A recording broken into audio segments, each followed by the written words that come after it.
after Richard and I have our conversation for about 25 or 30 minutes, and we open it up to you. When you are recognized, please wait for a microphone and speak clearly into it, and introduce yourselves, and remember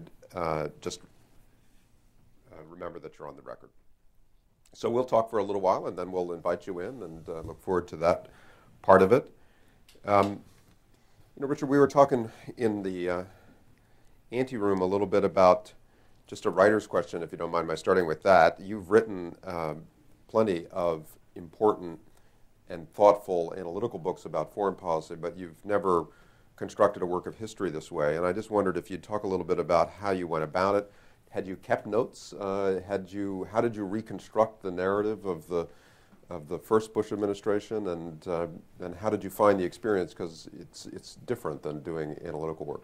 It is different, and it's. I probably shouldn't say this, but in some ways, I found it less difficult than I thought, because when you tell a narrative and you tell stories, it's like getting on a train sometimes, and you remember something or what have you, and then you can get into detail in stories. When you write analytical books, you're really writing compact things, and it's a whole different chemistry and a whole different rhythm. And I'm talking to someone who's a sensational storyteller here and writer.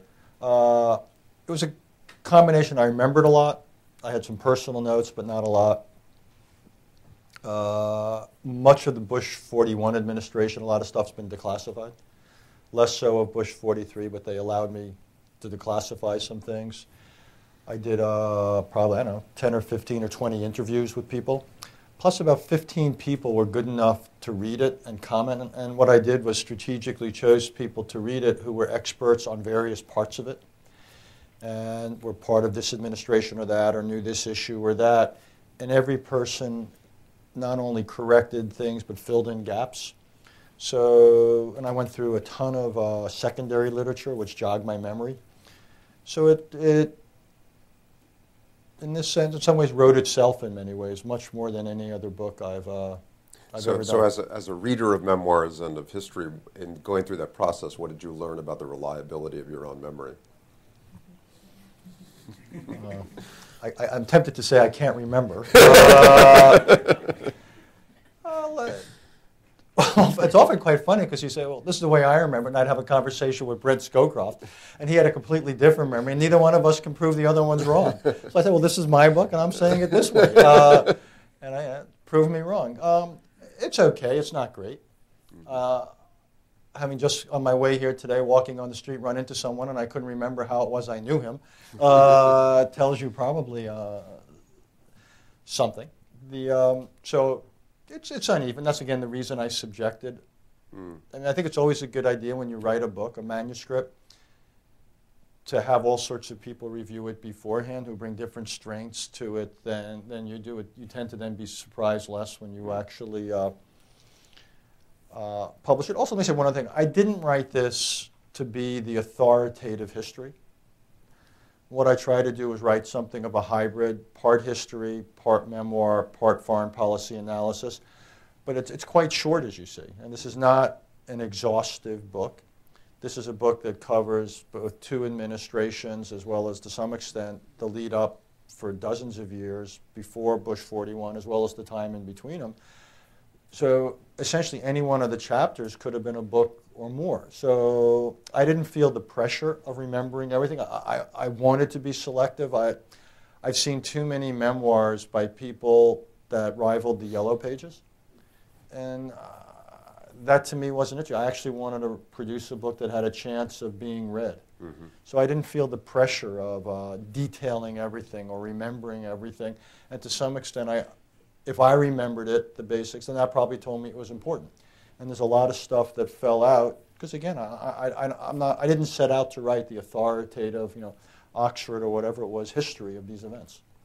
Well, one of the reasons why I'm sure a lot of people are reading the book is because of its account of the run-up to the war of choice, the more recent Iraq war. And if you don't mind, I'll sort of start there and then go back a little later. You write, in a sense, that your opposition to the war internally while at policy planning was a 60-40 proposition. And that, for instance, explained your decision not to resign as the run of discourse at the White House went against your view. But do two things. First, explain what that means. Break the 60-40 down. And then describe, if you would, how that shaped the way you wrote advice and analysis. When all of the papers that you composed are available to history, what will they show about the tenor and the forcefulness of your advice on this score? Well, the 40, the part of my thinking, and last night someone suggested to me, I thought it was more 70-30, but whatever it was, the part of me that understood why we did what we did in the United States was based on two things. One was, I thought, like just about everybody else, that Saddam did have chemical and biological weapons.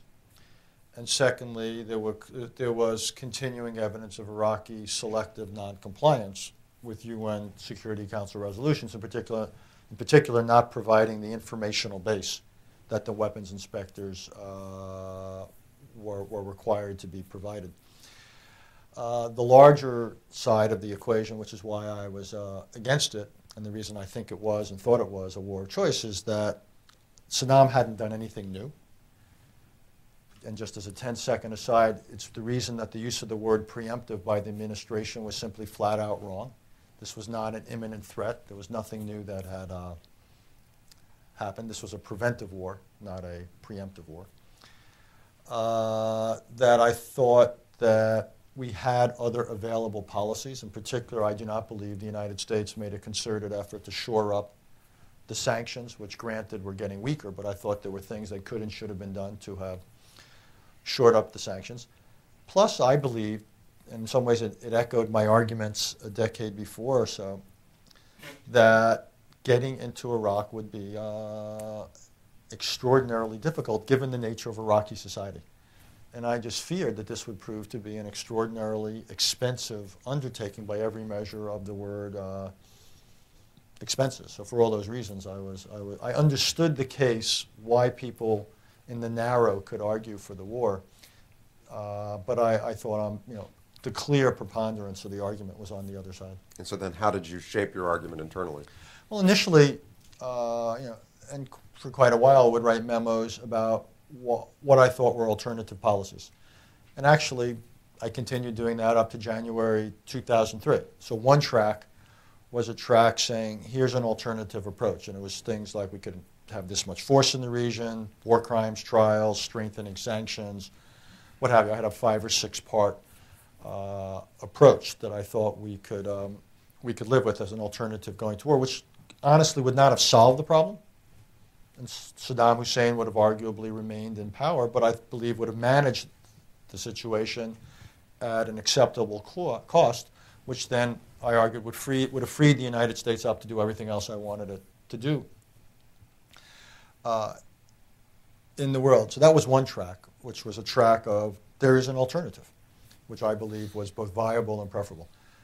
Secondly, it was saying, however, if you are determined to go on this path, and as of July 2002, after I met with Condoleezza Rice, and she told me explicitly, not in so many words, but in those words, to save my breath, the president's made his decision, I also then proceeded on a second track, which is saying, okay, if you're going to do it, here's how I believe you ought to do it. And that focused on such things as Congress, the UN, and above all, the aftermath.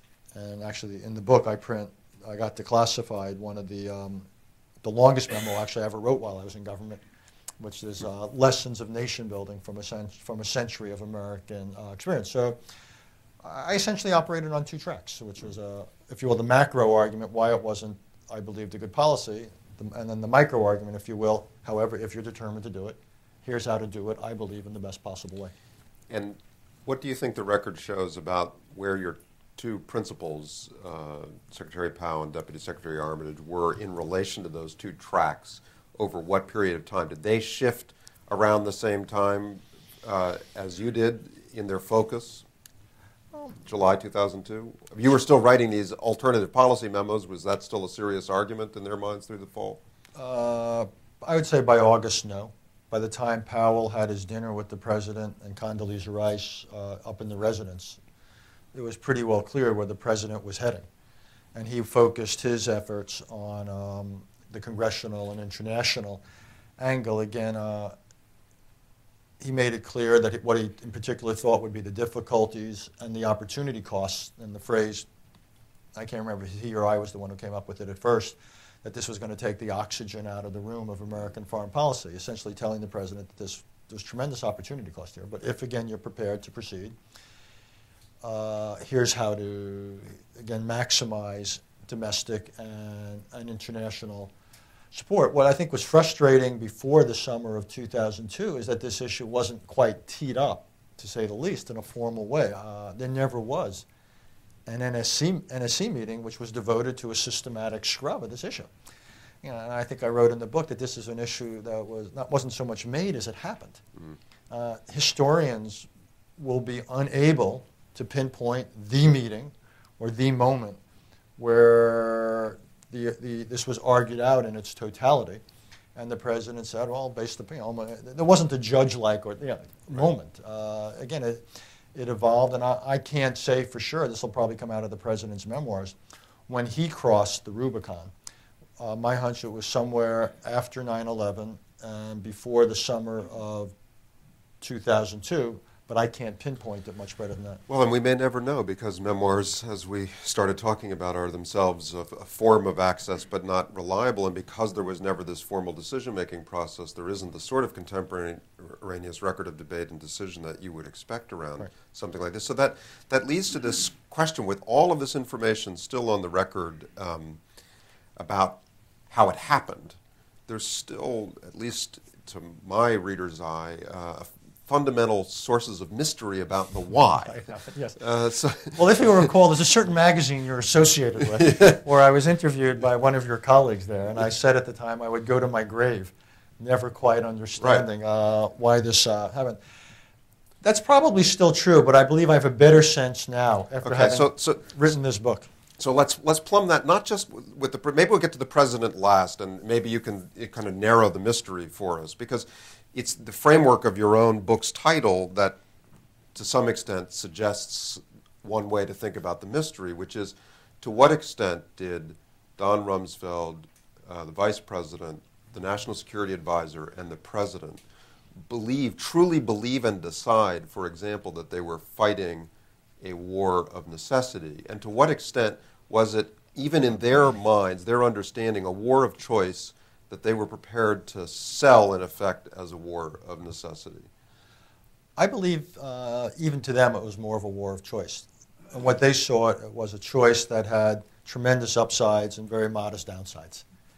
Now, I realized that when the president was on Tim Russert's show and was asked the question, do you think this was a war of necessity or choice? And if I have it was a couple of years ago, he was asked that, and the president seemed off balance by the question and said it was a war of necessity. But I don't believe that. Again, I think from his point of view, it was a war that was highly desirable. And again, the arguments put forward to him promised that this would be a transforming event, could be accomplished with a minimum of military effort. And given that choice, by the way, this was not an irrational decision. You know, if you were promised something that would have tremendous upsides and extremely modest downsides, you too would be attracted to it. The problem was that analysis was not subjected, I thought, to rigorous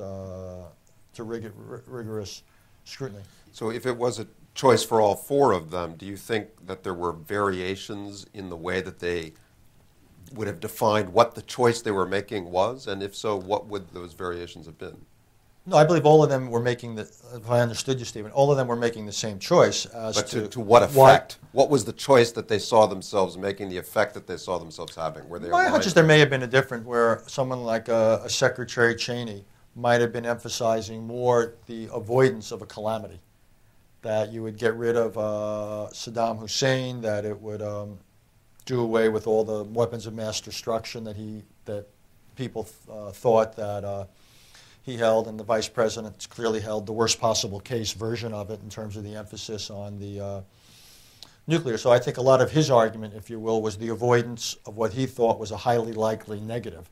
I believed if you had Paul Wolfowitz here, he would have talked much more about the potential positive, the transformational argument. And I would simply say in governments and administrations, historians who search for one explanation of things are going to be frustrated. In my experience, there's always multiple explanations. And people bring to the table various arguments or various emphases on a range of arguments. So that's fair enough, and there are lots of explanations that those principles and others close to the decision have offered. I guess before I leave the subject, I wanted to see whether you felt that there were motivations or goals that were truly held by some of these folks that didn't get as much airtime as the explanations that were better for the argument and so forth. For example, transformation in the Middle East. Sure. Now let's define that. Was frustration and concern about the legacy relationship with the Saudis, for example, a factor in private to a greater degree than it was in public? No. Was a belief that there might be a cascading effect of democratization, a truly held sort of forecast in some people's I believe Paul Wolfowitz, the president, to some extent Condi Rice, were attracted to that they thought Iraq was ripe for democratic transformation and that the example and the model would prove, if not irresistible, at least powerful throughout the region. And I believe that argument, which had been promoted by various academics and policymakers, not by people in the intelligence community, by the way, to my memory, that they were taken with that argument. And what finally, as we kind of transition here, did the discourse take into account about Iran? What was it's now common to say that it took Iran into account inadequately, but in what way did that actually unfold, do you think? Actually, two ways. It's quite interesting given what's happened since.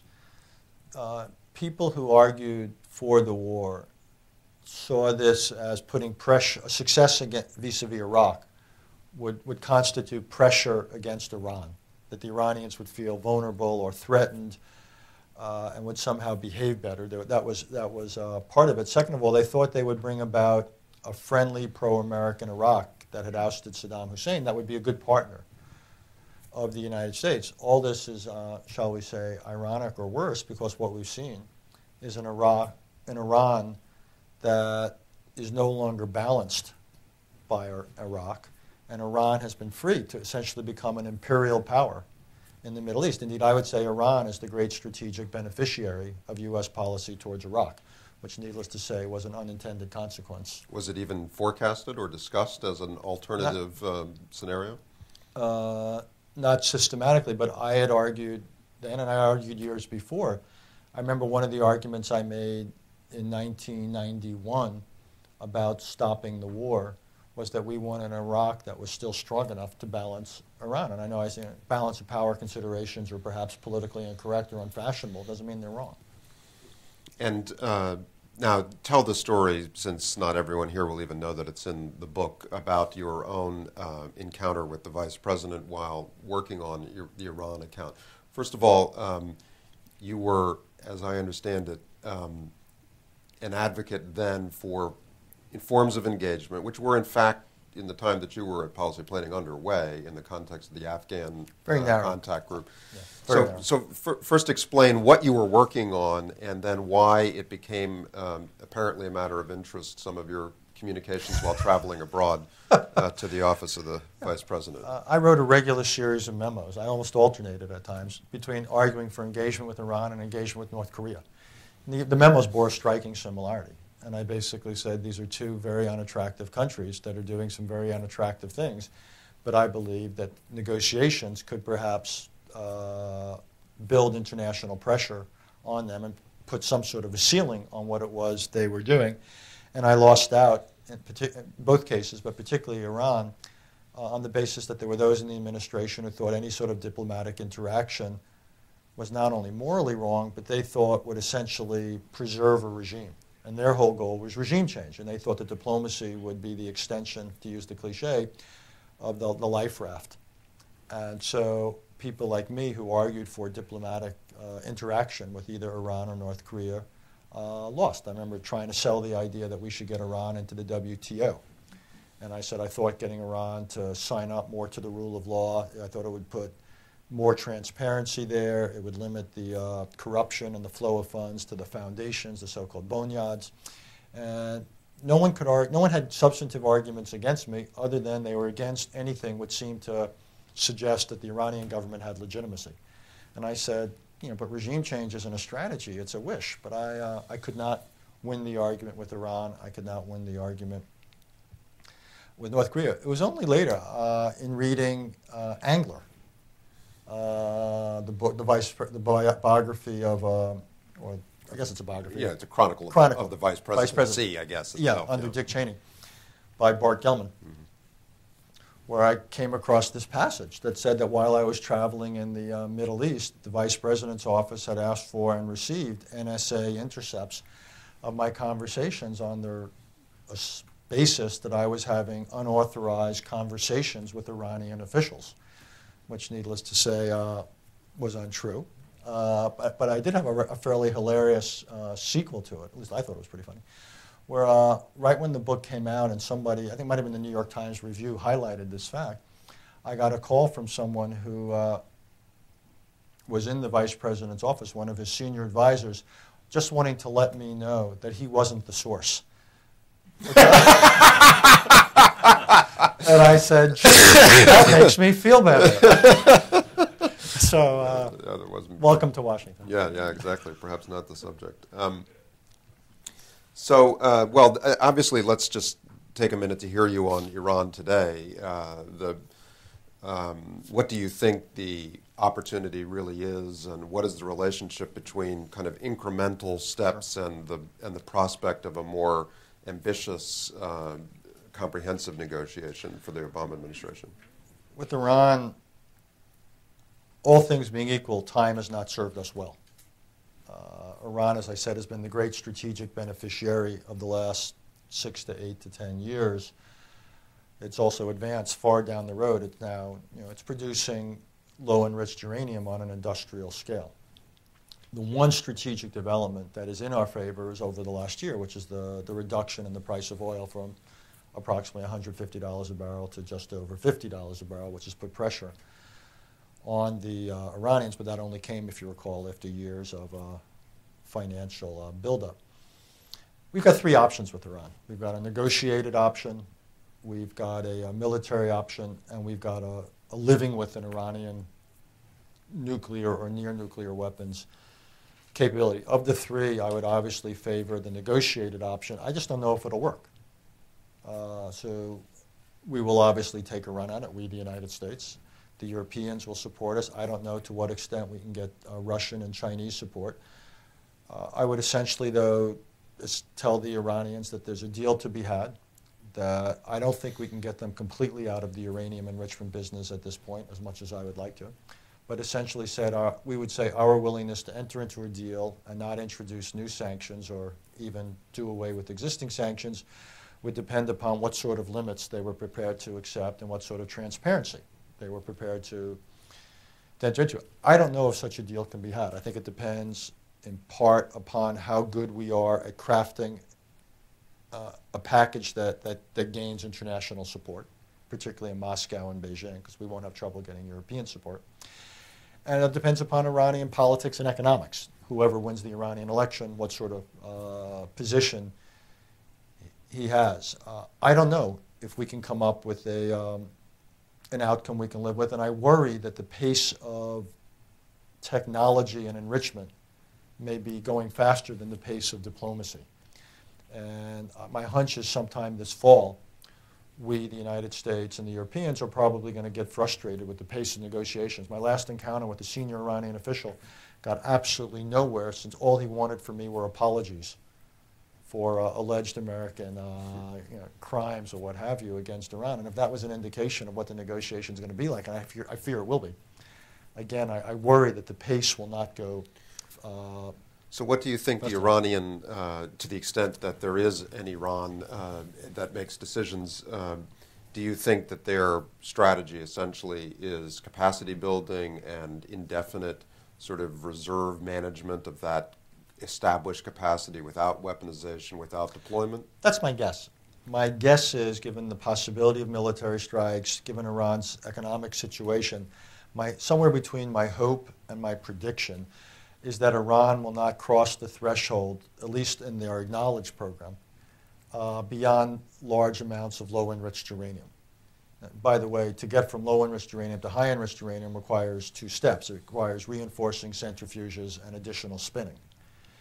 And just as an aside, the fact that the Iranians are now enriching up to about 3% to get to weapons grade, which is roughly 90%, it doesn't mean they're only a tiny ways there. You're actually, given the mathematics of it, they are far down the path. So this is something they could do probably within a matter of months to reinforce the centrifuges and spin uranium some more. If we had access, we by the international community had access, it's something we'd observe. We obviously don't know what we don't know. We don't know if there's a secret program anywhere. But my hunch is, if I were to bet, the Iranians would want to preserve their right to do everything, but they may not want to take the risk. So I haven't ruled out the idea that diplomacy will succeed and the Iranians will not go below low-enriched uranium, but it is possible, again, particularly if someone like Mr. Ahmadinejad were to be reelected, the Iranians may decide to go to high-enriched uranium, or they may decide to go the North Korean route and to present the world with a fait accompli. I don't feel confident that we can rule that out. Right. Before I turn to the audience, I just want to ask one or two questions about the Bush 41 period that's covered in the book, and where obviously you had an even sort of greater proximity to the presidency and to important decision making. So first, let's go to the basic. We spent some time talking about the nature of the choice and how it might have resided in the minds of decision makers. For the benefit of our listeners, let's not take for granted the necessity in 1991. Defend your distinction. Sure. Where would you start? I would start on just two strong arguments, I thought. One was the energy argument. And let me be clear, when I talk about energy, it's not for American control of energy, but it was more to deny the strategic benefits of energy control to Saddam. Iraq is roughly 10% of the world's oil. Kuwait was another 10%, so that would have given Saddam control of 20%. But if Saddam had been able to keep Kuwait, he would have had Saudi Arabia and others completely under his influence. They would have been independent, but only in name, not in fact. So I thought that was strategically an untenable situation. And adding to it, which is the second argument, the idea that in the early days of the post-Cold War world, an action like this, not simply an invasion, not simply an occupation, but an absorption of another country, would have been allowed to stand, I thought would have sent a terrible signal to the world in terms of what would be the rules of the post-Cold War era. So the combination of the energy argument and the strategic argument, I thought, came together to an overwhelming case. And but more important, so did Brent Scowcroft, and so did George Herbert Walker Bush. And your book describes, and there's been a fair amount of discourse in light of the second Iraq War, that moment after that very kind of confusing forced withdrawal by Saddam, and where he's starting to roll back and the security forces are dissolving on him in the south, and the United States confronts the decision of how far to chase these retreating forces. We now know very well, because of the recent discourse, the case for restraint. Was there a serious argument for Baghdad strategy? No. And it's interesting in light that several of the principals involved in that war became some of the biggest advocates for the subsequent war. But no, at the time, including the then Secretary of Defense, no. People believed that what we had done was an important accomplishment, that we had banked a lot of goodwill, that if we had kept going, we would have run into political problems with Congress, the UN, and the Arab world. Militarily, I remember the briefing Colin Powell gave in the Oval Office. It would have been a nightmare to identify friend from foe, this or that, Iraqi from other Iraqi. We hadn't planned for it. We didn't have the communications gear. U.S. military was not configured or equipped or trained for that kind of contingency. We basically said, we predicted rather, that more Americans would lose their lives in a march to Baghdad than had lost their lives in the liberation. Indeed, there was a remarkable similarity in the arguments that people like me made then against marching to Baghdad and what I then argued, 11, 12 years later. I actually thought the arguments stood up remarkably well, because I thought the two situations were quite similar. So if 100 years from now historians are still working the way they do now, there will be a lot written about the two Bush presidencies by way of comparative study, I'm sure. And we have a sort of public caricature of the difference between the two men, the two leadership styles, their engagement with the challenges of international affairs. Each of them president at a time of extraordinary transformation, unexpected in both cases, global in potential in both cases. So what about the comparison do you think is less well understood on the basis of your own witnessing of both presidents? I'd say two things. One, a foreign policy point. I actually think it's to me, it remains a fascinating thing that these two gentlemen named Bush represent, in some ways, the two basic schools of American foreign policy. The father represents the realist school, where the purpose and business and priority for American foreign policy is to shape the foreign policies of others. And his son is the heir to Woodrow Wilson in the idealist school, where the purpose of American foreign policy is to transform the nature of other societies, both as a moral end and because they believe that that will then lead to a better foreign policy. And this is, to me, the principal intellectual fault line that informs the American foreign policy debate. So the idea that with two, father and son, in two wars with Iraq, we see this enduring tension within American foreign policy. Who would have thought? It's, historians will marvel at that, I would think. The second thing I believe that historians will do is raise up the reputation of the 41st president. John Meacham's book will probably contribute to it when it comes out in several years. But I do believe that the 41st president has not gotten his due. And whether it was for his handling of Iraq or his handling of the end of the Cold War, German unification within NATO, the Madrid Peace Conference, even the decision to raise taxes, which I think was a responsible act, even though it wasn't carried out in a politically terribly adept way. I believe that history will see him as a remarkably good steward of this country at a critical moment in history. And it's ironic that his son, who set out to be a more consequential president than his father, may have achieved that, but not in a way that he intended. And so I believe that history will ultimately be very generous towards the 41st president, and I believe probably less generous towards the 43rd. Good place to turn to the audience. Questions? Gary? Wait for the microphone, please. Thanks. Richard Gary Mitchell from the Mitchell Report. I have to say that, by the way, it is really a wonderful book. Thank you. And a very sort of teachable book, I found. One of the things, oddly enough, that this is on the record, isn't it? Yes, yeah. it's on the record. It's actually being live webcast. I'm already getting virtual questions. So there we go. if you, I think we could stop right there. Yeah, I don't know. that's right. If you can actually move quickly to a question, Gary, please.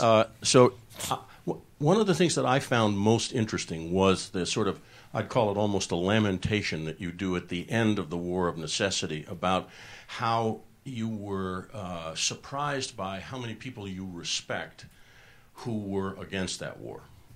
And the reason that I found that interesting was not please, just if you could move to a question, Gary, please. Right, was that the question is, I guess the question, to put it as quickly as I can, is, do you see that any differently today than you did then? And do you understand? I'm going to make a statement here, the two things you just said about why it was a war of necessity, I don't recall coming from George Bush. The thing that I remember coming from George Herbert Walker Bush was Free Kuwait, which sounded like almost a throwaway line. And I guess I would just argue that I didn't, as marvelous a job as he and Baker did in setting up the international community, I didn't think they did as good a job domestically. And I'm just curious what your reaction is. As someone who probably wrote more of his public remarks than anyone else during that time, he actually did make the arguments, particularly the world order argument. It was funny at the time. I remember one of the challenges of writing for him is we'd say this and it wouldn't resonate, particularly domestically. And then we had a real dilemma. The word dilemma is overused, but it became dilemma. Either we'd stick with that language, which didn't resonate, and we weren't gathering domestic support. Indeed, it was falling off various times. Or we'd have to come up with a new rationale. And then we'd come up with a new rationale, and people would say, ha, you changed your rationale, so we get criticized for that. And you're right, at times the president did mention the idea of free, not in the sense of democratic Kuwait, but in the sense of free, independent Kuwait. And he was very affected by the stories of suffering. And one of the reasons that we felt some pressure at the time to get to start what became Desert Storm in January of 1991 is there was real concern that if we waited much longer, there wasn't going to be much of a Kuwait or many Kuwaitis left to save. So, foreign policy, it's good you're sitting down, foreign policy is made by people.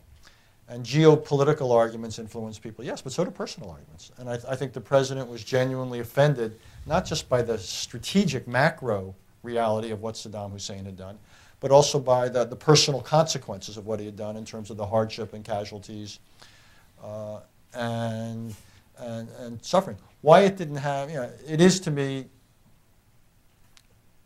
an item of some frustration, though I think I understand it. Why support for the second Iraq war, which I describe as a war of choice, why that support was so much greater than the domestic support for the first Iraq war, which was a war of necessity, the opposite of the international situation, by the way. And I believe it has a lot to do with domestic politics. That people, again, because you're all sitting down, but people, even votes on issues of war and peace, shall we say, are not apolitical.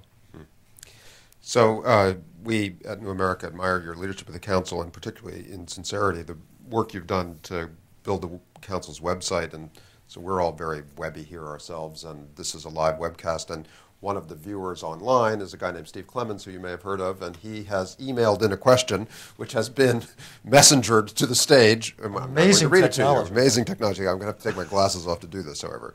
So Mr. Clemens says that he listened to your NPR interview yesterday, and that it's clear that this line between realists, as he calls you, and either neocons or liberal interventionists has, really still definitive weight in policymaking, even in the new administration. His question is about the political future of your class, whether you want to call them realists or progressive realists, depending on your nuances. Wish you didn't call them my ilk. Yes, your ilk.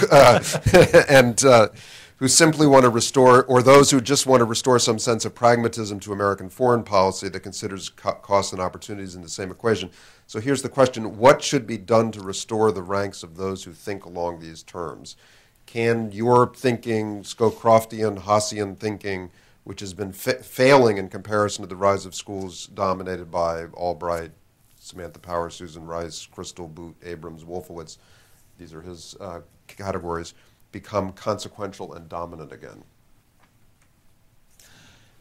It's an ironic question for one reason. I would say that this is a pretty good time for us realists. Indeed, the foreign policy of the Obama administration resembles nothing so much as the foreign policy of Bush 41. Look at what we're doing in Afghanistan. You don't see this president talking about bringing democracy to Afghanistan. He's talking about targeting al-Qaeda or taking the fight to the Taliban. Hillary Clinton, the Secretary of State, when she went to China, went out of her way to make it clear that we were not going to press the Chinese publicly on matters of human rights. You look at the Obama-Medvedev communique, we're back to an arms control, to some extent centered relationship. This is, to me, a rebirth of realism, and it's the natural reaction, I believe, to the overly interventionist and the attempts at a transformational foreign policy of the 43rd president. So while this school of thought that people like me represent may not be ascendant in some of the literature, I see it ascendant in what it is both the United States is doing, but also in what we're not doing. The fact that we are not doing as much liberal interventionism in terms of the Darfurs of the world. And you may say this is good, this is bad, but all I'm saying is I think one of the ironic, I keep coming back to the word ironic, but one of the unintended or ironic consequences of Iraq and of the foreign policy of the 43rd president, which I do believe went too far in many ways, is that he has created a political context in which realism, the ideas of people more like me and Brent Scowcroft, actually is enjoying something of a renaissance. So since no theory of the world is right all the time, and operating by even a theory of casebook pragmatism is itself never going to address every circumstance, what do you think, with the benefit of hindsight, about the generally, let's agree, successful realism of Bush 41, what do you think the lessons are of over-interpreting that approach? Is, for example, in hindsight, the Balkans a case study, and what then does it teach about how to distinguish between those kinds of circumstances? I'm glad you asked that. To argue for a realist bias does not mean one has to argue for exclusive or hyper-realism. Most things in life are a question of emphasis and degree.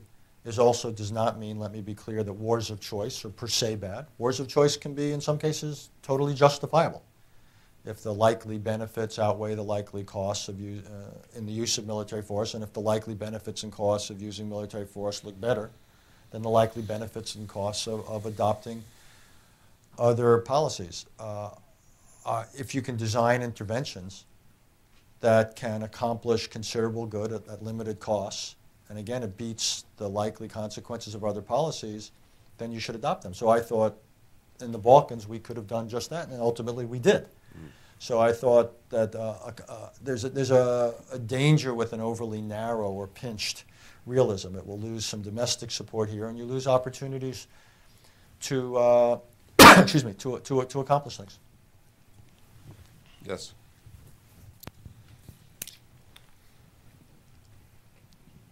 Hi, my name is Thomas Ridd, SAIS. If Afghanistan was a war of necessity, as probably many people would argue, it certainly has and retains this element of transformation you outlined. I missed that. It has and retains an element of transformation. The idealist motivation combined with the realist one to a certain extent. So how and when would Afghanistan stop to be a war of necessity? It's interesting. I've thought a lot about Afghanistan. I would say after 9/11, Afghanistan constituted a classic war of necessity in terms of ousting the Taliban. It was the exercise of the right of self-defense and so forth. The Bush administration then, this is the previous Bush, the 43rd president, then followed a policy for most of its rest of its time, which I would say was rhetorically quite ambitious and often talked about democratic transformation in Afghanistan, but was quite under-resourced. Indeed, I talk about in the book how I lost the interagency struggle to have the United States do, I guess you would call it, state building in Afghanistan once the Taliban were ousted. And I was genuinely surprised and disappointed the United States did not do more in the aftermath of ousting Talon, which at that point I would have said, had we done what I wanted, that wouldn't have been a war of necessity, but it would have been, if you will, an intervention of choice to have been more ambitious. But we didn't do it. This administration came in, obviously facing a deteriorating situation in Afghanistan. Looked at us, as I understand it, to be crude about it or overly simplifying, three options in terms of what our goals would be. At the high end, to try to bring about democracy. At the medium end, to try to buy time and space for the government to get stronger so it could deal with the Taliban, and at the low end to simply go after al-Qaeda. And the president chose the middle course. And the fact that he chose the middle course rather than the lowest course, I would call something of a war of necessity. And he's resourced it in the direction of, what, nearly 20,000 more combat soldiers. Do you mean war of necessity or war of choice? War of choice. War of choice. War of choice. Yeah. That he has, because he could have limited things to simply going after al-Qaeda. But no, he said, and if you'll read his speech, one of the most interesting lines in the speech, and I'm not quoting it verbatim, was the idea of taking the fight to the Taliban. Essentially, the United States is now becoming something of a party to the Afghan civil war. And that is more than it had to do. Now, it's not as much as it could have done, because it could have sent more soldiers, and it could have had a higher set of objectives, or a larger, more ambitious set of objectives, and it seems to have ruled that out. So I believe the United States has embarked on something of a war of choice in Afghanistan. And again, it doesn't mean it's good or bad, it just is. Okay. Next question. Young woman here in the... Yes. Thank you. Yuta Tobias from the American Psychological Association. Thank you so much for your analysis. Specifically to... Getting thanked for my analysis from someone from the Psychological Association is a situation I've never had before, but keep going.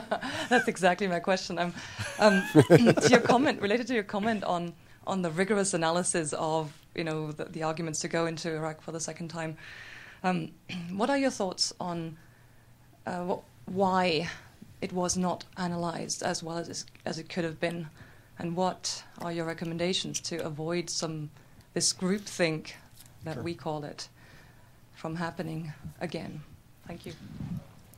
I think you have to look at two communities here. You have to look at the intelligence community and the policymaking community. Okay, we could add the public community. The intelligence community, I believe, was largely guilty of groupthink and the danger of assumptions. I don't believe there was an ideological bias there. I don't believe there was an agenda. I just believe that people assumed Saddam Hussein had weapons of mass destruction, and every piece of data or intelligence that came their way was looked at through that lens. And it's remarkable how you interpret things if you see them through a set of assumptions. And I think there the lesson is, and to some extent the intelligence community has already institutionalized it, is the establishment of red cells and competitive analysis and so forth. To constantly ask yourself questions about what are we assuming here, where could be wrong. And some of this is, by the way, to be found in Dick Neustadt and Ernie May's The Thinking in Time book. Policy community is different. Because there what people did was they tended more to, it wasn't simply a question of assumptions and groupthink. I think it also was a question of selecting those bits that reinforce people's analysis. And there I believe in the, not analysis, selecting those bits that reinforce people's preferences. And there what you've got to do, and I put the emphasis on the national security process, is you've got to level the playing field. It's not enough to be an honest broker. You've also got to be an honest balancer. So that means if none of the principals around the table thinks X, and X is a plausible alternative, you better get people around there who think X to make their case. I believe that there's a case for rigorous vetting of options, even if the conventional wisdom or the majority view or the prevailing view is clearly on one side. I remember the Phret president at one point saying he didn't need to ask people because he knew where they were. That's not good enough. Part of the task of a national security process is to make a president uncomfortable. You want to push him. You want to challenge him. You want people to have to not simply defend their positions, but give the alternatives their day in court. And that's something that, to the best of my knowledge, did not adequately or even near adequately happen when it came to the Iraq decision. Interestingly enough, the time it happened was many years later in the conversation about the so-called surge. That was by far the most systematic piece of national security policy making that the Bush 43 administration had vis-a-vis Iraq. But it happened. It wasn't that it was too late. It was good that it happened when it happened. But something like that should have happened when it came to the basic decision of whether to go to war and some of the basic questions of how to go to war. Also, for example, one other lesson, and anyone who plays tennis will understand what I'm going to say. You don't put the Pentagon in charge of the aftermath. That's like having your opponent call the lines on both sides of the court. You put the Pentagon perhaps in charge of planning the security side of the aftermath, but you have other agencies like Treasury do the economic side and State do the political side, and then you have the National Security Council in charge of it to oversee it all. You don't put one of the participants in charge of the whole thing. I think for the public, which it's an interesting case, which again, you know, this society is based upon checks and balances. We are the world's ultimate civil society, and it didn't work here. I actually believe that in the post 9/11 period, a lot of civil society did not live up to its responsibilities, the media, the Congress, and others. And I think it's a lesson for democracy, that these are the most difficult times to live up to your obligations or responsibilities, but they're also the most important times to do exactly that. I don't mean to sound preachy, I apologize. Keep you on schedule. Time for one more question, and we'll take it in the front row here. I'm Beverly Kirk. I'm with WJLA News Channel 8. I want to follow up on something you mentioned about Iran and saying the U.S. has three options really for dealing with it and that you prefer the negotiated route. Is Israel going to be willing or patient enough to wait for negotiations, or could the U.S. conceivably be dragged into a military situation vis-a-vis Israel? I'd say two things. One is that the Israelis seem to be accepting a situation now that a year or two ago many Israelis said they would not accept, which is industrial level, low enriched uranium production. My sense is that Israel would probably be prepared to stick with this if it didn't go much beyond this. I'm sorry you asked me something. I'm losing the thread of your question. I apologize. Was there a risk to the United States? Okay, but I got time. Time. Yeah. I would think that if intelligence emerges, that the Iranians are using negotiations tactically to essentially buy time, in particular, not simply to produce more low-enriched uranium, but to go beyond that, then I believe the Israelis or the United States or both would find that unacceptable.